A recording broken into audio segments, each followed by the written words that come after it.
Next to me is the Ford Raptor R, a gnarly off-road truck with the engine from the Shelby GT500. Yes, that's right, under the hood of the Raptor R is a 5.2-liter supercharged V8 making 700 horsepower and 640 pound-feet of torque.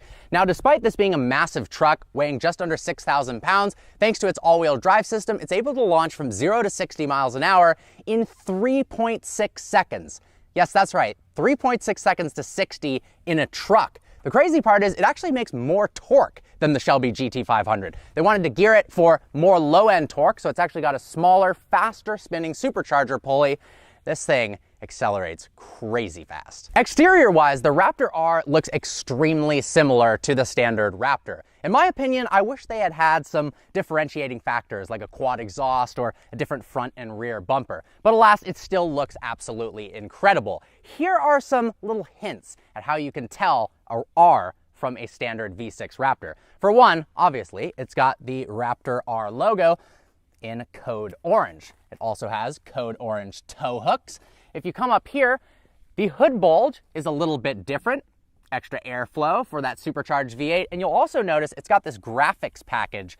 It's made up of little 8s. It's actually supposed to look like the floor of the desert, kind of cracked surface, but I think it's cool that it's a nod to the supercharged V8. Viewing the Raptor from the side, you'll notice the enormous 37-inch tires. Now, the V6 Raptor comes standard with 35s, but you actually can do a factory upgrade to 37s. But because the engine is heavier, weighs about 200 pounds more, the entire truck, compared to the standard Raptor, they've beefed up the suspension a bit. You've actually got more ground clearance. They've got a more impressive electronic damping system. They also beefed up the front axle as well as the front drive shaft to handle that additional amount of torque.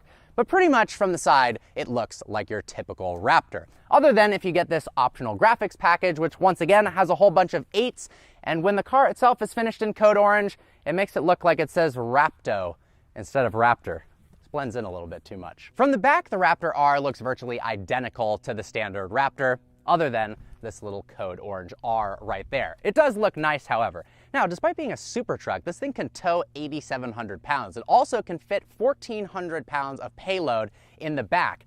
If we click this little button here, the tailgate drops down, and it's actually got, I can't decide if I like these features or they're a little bit gimmicky, but it is helpful. This pops out, and then look at this. You've got a handle that you can use to step up into the truck. Now, I imagine you wouldn't want to be caught dead by other friends or truck owners using this to get into your truck, but if you need the assistance, it's quite handy. Now, we also have a little ruler, both in metric and standard units, and a nice lined 5.5-foot bed. The interior of the Raptor R is extremely nice. I love the different usage of materials. We've got nice carbon fiber, Alcantara, leather. It starts at $109,000, which is a lot of money. But you're also getting the coolest truck of all time, so perhaps it's a small price to pay. Let's go ahead and hop in the rear seats. There's so much space back there. Get a load of how much legroom and how much headroom I have in the back of this thing. I mean, I could stretch my legs out almost all the way. Super comfortable rear seats. You can fit 3 across. We've also got this fold-down armrest with some cup holders here. We've got a nice plug, heated seats, which is really nice. We've also got an actual outlet, household outlet to charge your laptop. Some more charging ports as well. One of my favorite parts about the truck is this massive sunroof, one of the biggest I've ever seen. We've also got an electronic opening rear window right here that you can slide open from the front so you can hear more of that beautiful exhaust. Back in the front of the Raptor, and it actually has 2 really unique features that I love in the interior. It's got a little button right here by the shift lever, and if you click that, it folds the shift lever down. And when you first look at that, you go, why would you need that? Well, watch this. If you fold open the center storage area, it actually becomes a perfectly flat table. So you can eat or do work out on the job site. I think this is a pretty darn cool feature. It's also got something else that the LaFerrari has, which is pretty funny. It's got controls to the left of the steering wheel that actually control the distance of the pedals from you. independent from the seat. So I can move the seat forward and backwards, but I can also click a button to make the pedals come closer or farther away. We've got a beautiful leather-wrapped steering wheel that feels great in your hands. It also is heated with the click of a button here, which is fantastic in the wintertime. We've also got two massive paddles mounted behind the wheel, feel nice to the touch, mated to that 10-speed automatic transmission. Digital instrument cluster behind it that's semi-customizable. Now we've got a 12-inch infotainment screen right here, which is touchscreen, although I will say the graphics are a little bit lackluster. It's kind of this sea of grays and blues, especially compared to the Ram TRX, which has incredible graphics. I wish they spiced it up a little bit. That being said, all the controls are super useful. We've got different driving modes selected right here. We've got different trailer brake controls here as well, all of the climate, 12-volt outlet. It's definitely a very practical truck. All right, let's get it out on the road, shall we?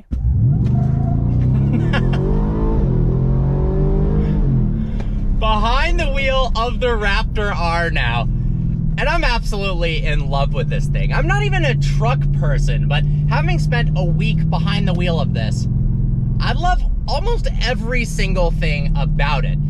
It feels so beefy on the road. It honestly feels like more of a tank than the standard Raptor just because of that torquey V8. Now, it took a little bit of getting used to the dimensions of this thing because, well, I'm used to driving small little sports cars and not a truck. But after a bit, I've gotten really used to the size of it, and it's actually not all that difficult to drive. For an impressive off-road vehicle and something that has 700 horsepower, it's really easy to hop in and be comfortable right away.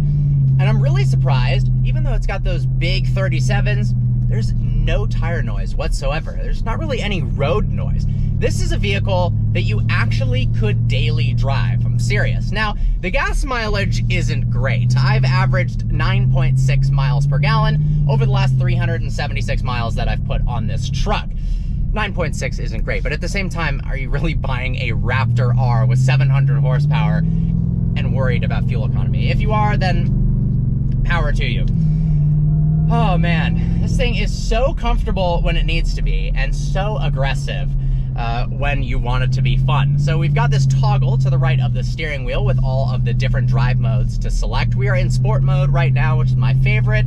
Makes the throttle response a little nicer, opens up that exhaust. What I do like is you can individually control the different driving modes and you can customize it using this R button on the steering wheel. If you click that twice, it puts it into R mode, and it's basically like BMW M1 mode on an M5 or an M4, where you can choose different steering feel, different suspension setups, different exhaust setups on a truck, which I think is pretty cool. The other thing I love is when you start up the Raptor R for the first time, it actually prompts you on the screen and says, would you like to return to sport mode? So you can just click OK and it'll put you back into the mode that you were in before. More vehicles need to do that. Now, let's talk about the soundtrack because this thing is absolutely brilliant. One of my favorite buttons in the entire truck is up here where we can open that rear window right there and you can hear the exhaust even more.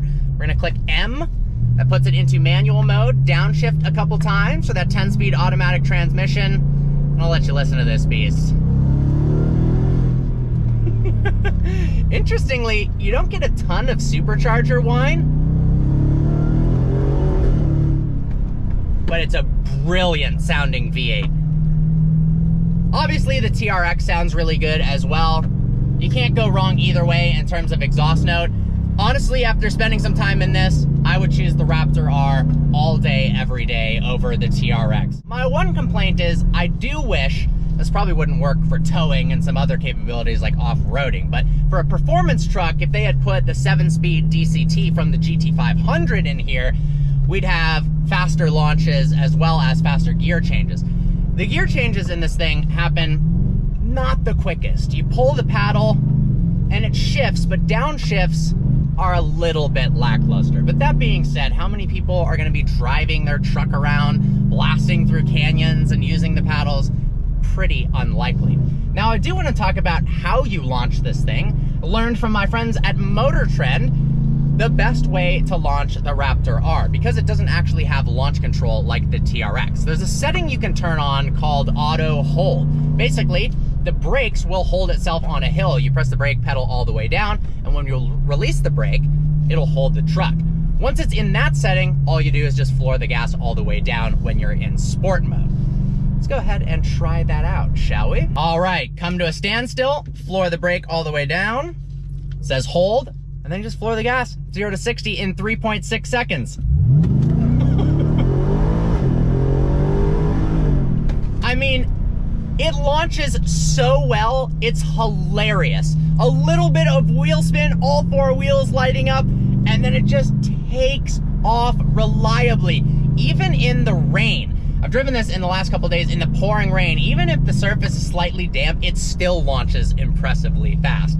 Now, one of my favorite parts about this truck compared to the TRX is the fact that you can put it into rear wheel drive mode and turn the traction control off and do burnouts. I don't understand how the TRX has a Hellcat engine, the burnout king, and it can't go into rear wheel drive mode and do any burnouts or drifts. I know that's not really the point of a truck, but it's hilarious. You know, it's a hilarious concept to have a 700 horsepower V8 in a truck, so you might as well have as much fun as possible. Watch this.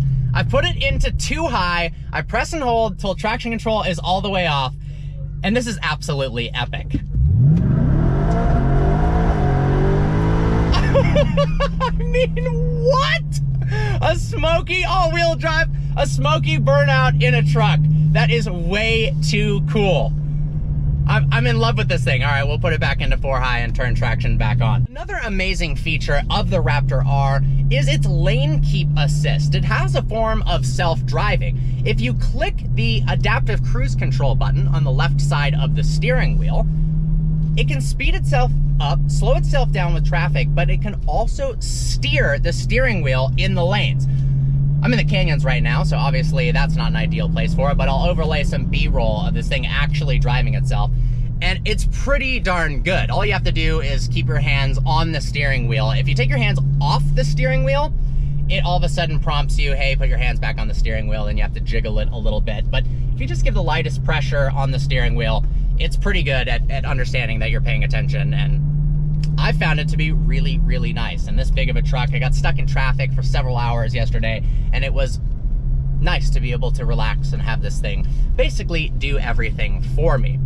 Well, guys, I hope you enjoyed today's video. Like always, please browse the channel and subscribe. I'm in love with the Raptor R.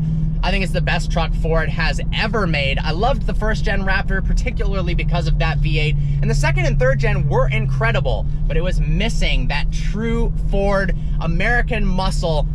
And now it's got one of the most ridiculous powertrains of all time. It's practical, it's off-road capable. You could daily drive this thing. It's luxurious. It's got really, really practical amenities, charging everywhere, a really, really good speaker system. The optional Bang & Olufsen sound system is fantastic. All right, guys, I look forward to seeing you